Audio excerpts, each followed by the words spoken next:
मेरे प्यारे देशवासियों, अंतर्राष्ट्रीय योग दिवस में अब एक महीने से भी कम समय बचा है। ये अवसर याद दिलाता है कि अगर आप अब भी योग से दूर हैं, तो अब योग से जुड़े। योग आपका जीवन जीने का तरीका बदल देगा। साथियों, 21 जून 2015 में योग दिवस की शुरुआत के बाद से ही इसका आकर्षण लगातार बढ़ रहा है। इस बार भी योग दिवस को लेकर दुनिया भर में लोगों का जोश और उत्साह नजर आ रहा है। अलग अलग संस्थान अपनी तैयारियां साझा कर रहे हैं। बीते वर्षों की तस्वीरों ने बहुत प्रेरित किया है।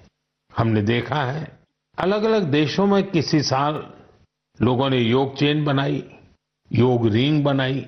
ऐसी बहुत ही तस्वीरें हैं जहां एक साथ 4 जनरेशन मिलकर योग कर रही हैं।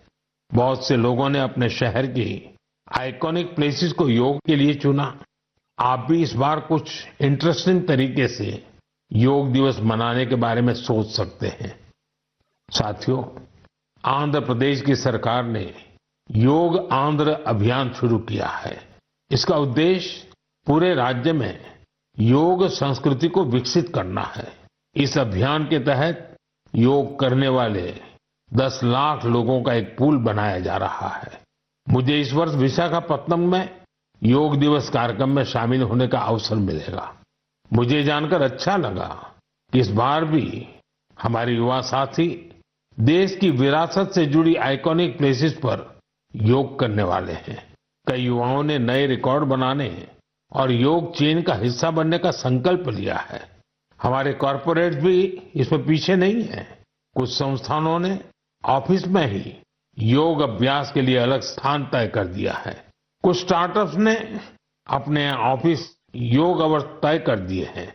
ऐसे भी लोग हैं जो गांवों में जाकर योग सिखाने की तैयारी कर रहे हैं। हेल्थ और फिटनेस को लेकर लोगों की ये जागरूकता मुझे बहुत आनंद देती है। साथियों, योग दिवस के साथ साथ आयुर्वेद के क्षेत्र में भी कुछ ऐसा हुआ है जिसके बारे में जानकर आपको बहुत खुशी होगी। कल ही यानी 24 मई को WHO के डायरेक्टर जनरल और मेरे मित्र तुलसी भाई की मौजूदगी में एक MOU साइन किया गया है। इस एग्रीमेंट के साथ ही international classification of health interventions के तहत एक डेडिकेटेड ट्रेडिशनल मेडिसिन मॉड्यूल पर काम शुरू हो गया है। इस पहल से आयुष को पूरी दुनिया में वैज्ञानिक तरीके से अधिक लोगों तक पहुंचाने में मदद मिलेगी। साथियों, आपने स्कूलों में ब्लैक बोर्ड तो देखा होगा, लेकिन अब कुछ स्कूलों में शुगर बोर्ड भी लगाया जा रहा है। ब्लैक बोर्ड नहीं, शुगर बोर्ड। CBSE की इस अनोखी पहल का उद्देश्य है बच्चों को उनके शुगर इंटेक के प्रति जागरूक करना। कितनी चीनी लेनी चाहिए और कितनी चीनी खाई जा रही है, ये जानकर बच्चे खुद से ही हेल्दी विकल्प चुनने लगे हैं। ये एक अनोखा प्रयास है और इसका असर भी बड़ा पॉजिटिव होगा। बचपन से ही स्वस्थ जीवन शैली की आदतें डालने में ये काफी मददगार साबित हो सकता है। कई अभिभावकों ने इसे सराहा है और मेरा मानना है ऐसी पहल दफ्तरों, कैंटीनों और संस्थानों में भी होनी चाहिए। आखिरकार सेहत है तो सब कुछ है। फिट इंडिया ही स्ट्रांग इंडिया की नींव है। मेरे प्यारे देशवासियों, स्वच्छ भारत की बात हो और मन की बात के श्रोता पीछे रहें, ऐसा कैसे हो सकता है भला? मुझे पूरा विश्वास है कि आप सब अपने अपने स्तर पर इस अभियान को मजबूती दे रहे हैं। लेकिन आज मैं आपको एक ऐसी मिसाल के बारे में बताना चाहता हूं जहां स्वच्छता के संकल्प ने पहाड़ जैसी चुनौतियों को भी मात दे दी। आप सोचिए, कोई व्यक्ति बर्फीली पहाड़ियों पर चढ़ाई कर रहा हो, जहां सांस लेना मुश्किल हो, कदम कदम पर जान को खतरा हो, और फिर भी वो व्यक्ति वहां सफाई में जुटा हो। ऐसा ही कुछ किया है हमारी ITBP की टीमों के सदस्यों ने। ये टीम माउंट मकालू जैसे विश्व की सबसे कठिन चोटी पर चढ़ाई के लिए गई थी। पर साथियों, उन्होंने सिर्फ पर्वतारोहण नहीं किया, उन्होंने अपने लक्ष्य में एक मिशन और जोड़ा, स्वच्छता का। चोटी के पास जो कचरा पड़ा था, उन्होंने उसे हटाने का बीड़ा उठाया। आप कल्पना कीजिए, 150 किलो से ज्यादा नॉन बायोडिग्रेडेबल वेस्ट इस टीम के सदस्य अपने साथ नीचे लाए। इतनी ऊंचाई पर सफाई करना कोई आसान काम नहीं है, लेकिन यह दिखाता है कि जहां संकल्प होता है, वहां रास्ते अपने आप बन जाते हैं। साथियों, इसी से जुड़ा एक और जरूरी विषय है पेपर वेस्ट और रिसाइकलिंग। हमारे घरों और दफ्तरों में हर दिन बहुत सारा पेपर वेस्ट निकलता है।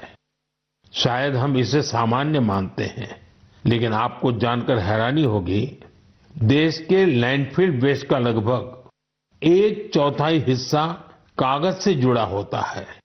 आज जरूरत है हर व्यक्ति इस दिशा में जरूर सोचे। मुझे जानकर अच्छा लगा कि भारत के कई स्टार्टअप्स इस सेक्टर में शानदार काम कर रहे हैं। विशाखापत्तनम, गुरुग्राम ऐसे कई शहरों में कई स्टार्टअप पेपर रिसाइकलिंग के इनोवेटिव तरीके अपना रहे हैं। कोई रिसाइकल पेपर से पैकेजिंग बोर्ड बना रहा है, कोई डिजिटल तरीकों से न्यूज़पेपर रिसाइकलिंग को आसान बना रहा है।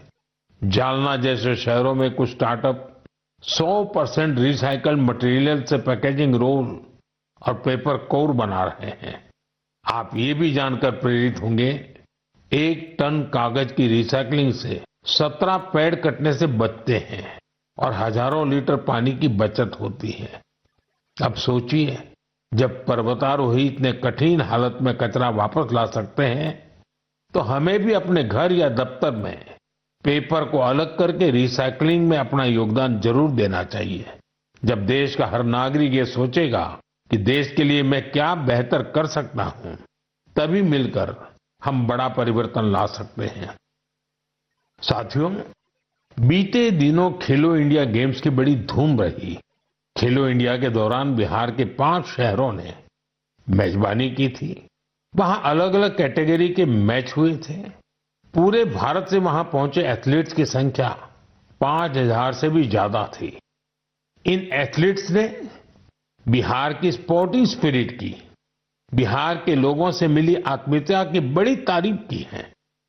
साथियों, बिहार की धरती बहुत खास है। इस आयोजन में यहां कई यूनिक चीजें